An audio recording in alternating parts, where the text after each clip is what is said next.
নিয়ে যাওয়ার পরে হিন্দুদেরকে শিখিয়েছে মৃত্যুর নামে 40 দিনে অমুক দিনে তমুক দিনে করতে হয়। এই জন্য আরো ওলামারা লিখেছেন 40 দিনের ইতিহাস ওই ফেরাউনি যুগের ইতিহাস। ফেরাউনের যুগে কাফিররা, ফেরাউনের অনুসারীরা মৃত ব্যক্তির নামে কিছু কাজকর্ম করত আর মনে করতো যে এগুলি তার হক আদায়, তার হক বা অধিকারের অন্তর্ভুক্ত।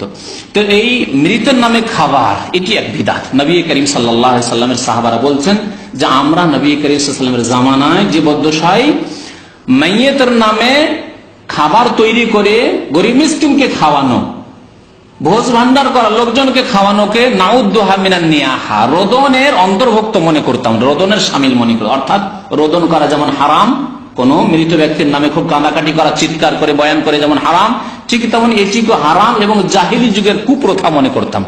জাহিলি যুগে ভাড়া করে কাঁদতে নিয়ে আসা হইতো, জানেন কিনা? মক্কায় মদিনায় জাহিলি যুগে কোন বিশিষ্ট ব্যক্তি মারা গেলে এলাকার মহিলাদেরকে ভাড়া করে নিয়ে আসা হইতো যে তোমরা এসব কাঁদতে হবে খুব বেশি করে, আর খুব চিৎকার করে কাঁদতো। আর যত বেশি মহিলারা কাঁদবে তত বেশি সুনাম হইতো যে অমুক ব্যক্তি মারা গেছে, তাতে হাজার হাজার মহিলা কান্না করেছে। আর এই ভাড়া হয়তো পয়সা দিয়ে এর ভাড়া পেমেন্ট করা হইতো, আর না হলে বদল, যে ঠিক আছে তোমারও যখন আপনজন কেউ মারা যাবে তখন আমরাও গিয়ে এর পরিশোধ করে আসবা, ঋণ পরিশোধ করে আসবা।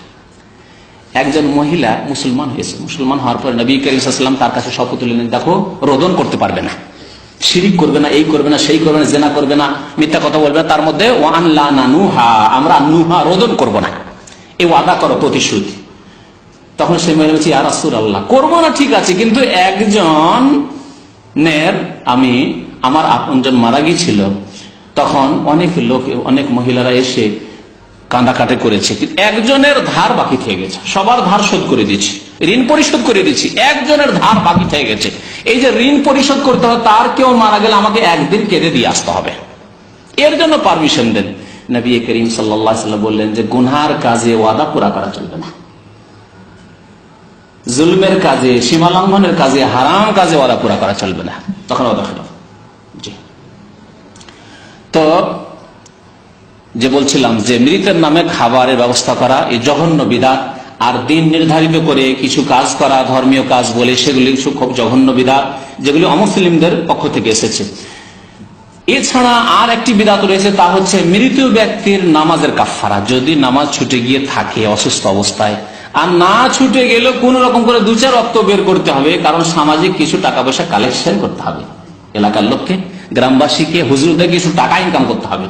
সেজন্য আপনার মায়ের কয়েক অক্ত ছুটেছে, বাবার কয়েক অক্ত নামাজ ছুটেছে, এগুলির খোঁজ খবর নিয়ে তখন কাফারা দিতে হবে। এই এক জঘন্য বিদআত।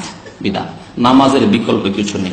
নবী সাল্লাল্লাহু আলাইহি সাল্লাম যতক্ষণ পর্যন্ত হুঁশ আছে ততক্ষণ নামাজ পড়তে বলেছে, ততক্ষণ পর্যন্ত দিনের কাজকর্ম করতে হবে। যখন হুঁশ চলে গেছে, নামাজ মাফ হয়ে গেছে।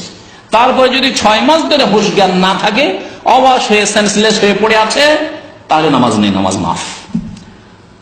রফি আল কালাম আন সালাসা, নবী করিম সাল্লাল্লাহু আলাইহি ওয়াসাল্লাম বলেছেন আল্লাহ কলম, আমল নামার কলম উঠিয়ে নিয়েছেন 3 ব্যক্তি থেকে। তার মধ্যে এক হচ্ছে যে ব্যক্তি হুঁশ হারা, জ্ঞান হারা, জ্ঞান যে হারিয়ে ফেলেছে, হাত্তা ইয়াফিকা, যতক্ষণ পর্যন্ত হুঁশে না এসেছে। হুঁশে যখনই আসবে, যদিও নড়াচড়া করতে পারে না, তাহলে তাকে বলতে হবে যে তায়াম্মুম করিয়ে দিতে হবে, বলতে হবে নামাজটা পড়ে নেন, বসে না, দাঁড়িয়ে না পড়তে পারে বসে, বসে না পড়তে পারে শুয়ে শুয়ে, যদি নড়াচড়া না করতে পারে চোখের ইশারাতেই রুকু সিজদা করে সালাম ফিরবে, নামাজ পড়বে, কিন্তু নামাজ মাফ নেই। আর যখন হুঁশ চলে গেছে, নামাজ মাফ হয়ে গেছে। সুতরাং নামাজের কাফারার প্রশ্ন ওঠে না। যদি কেউ শিথিলতা গাফিলতি করে নামাজ না পড়ে, তার কোনো কাফারা নেই। আল্লাহ রাব্বুল আলামিনের কাছে তওবা ইস্তিগফার তার সময় থাকলে করবে, আর সে যদি মারা যায় তাহলে বেশি বেশি তার জন্য নেকির কাজগুলি করেন, সাদকা খায়রাত করেন, নেক আমল করেন এবং তার মাগফিরাতের জন্য দোয়া করেন, হয়তো আল্লাহ রাব্বুল আলামিন মাফ করে দিতে পারে। আর না হলে নামাজের বিকল্প না কাফারা আছে, না দুনিয়ার কোনো ধন সম্পদ আছে, দুনিয়ার সবকিছু দান করে দিলেও নামাজের বিকল্প হতে পারে না, নামাজ মাফ হবে না।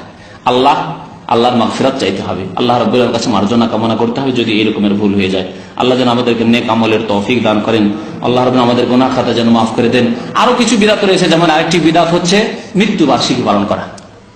মৃত্যু বার্ষিকী, বাবা মারা গেছে, খুব গণ্যমান্য ব্যক্তি, তখন আপনারা সব বংশ মিলে একটা মৃত্যু বার্ষিকী পালন করছেন, শোকের দিন পালন করছেন, হারাম, জঘন্য বিদআত, কাফেরদের বিদআত। এটি মৃত্যু যেমন জন্মবার্ষিকী পালন করা হারাম, তেমনি মৃত্যু বার্ষিকী পালন করা হারাম। নেতার যেমন হারাম, তেমনি সাধারণ ব্যক্তির হারাম, বাবা মায়েরও হারাম। এমনকি নবী করিম সাল্লাল্লাহু আলাইহি সাল্লাম না জন্মবার্ষিকী না মৃত্যু বার্ষিকী ইসলামে রয়েছে।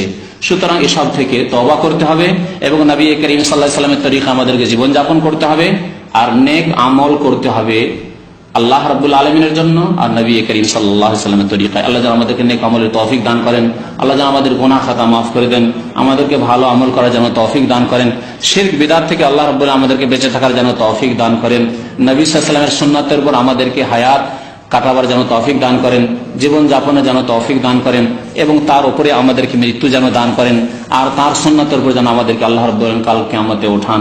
আমিন। সাল্লাল্লাহু আলা নবিয়িনা মুহাম্মদ ওয়া আলা আলিহি ওয়া সাহবিহি আজমাইন।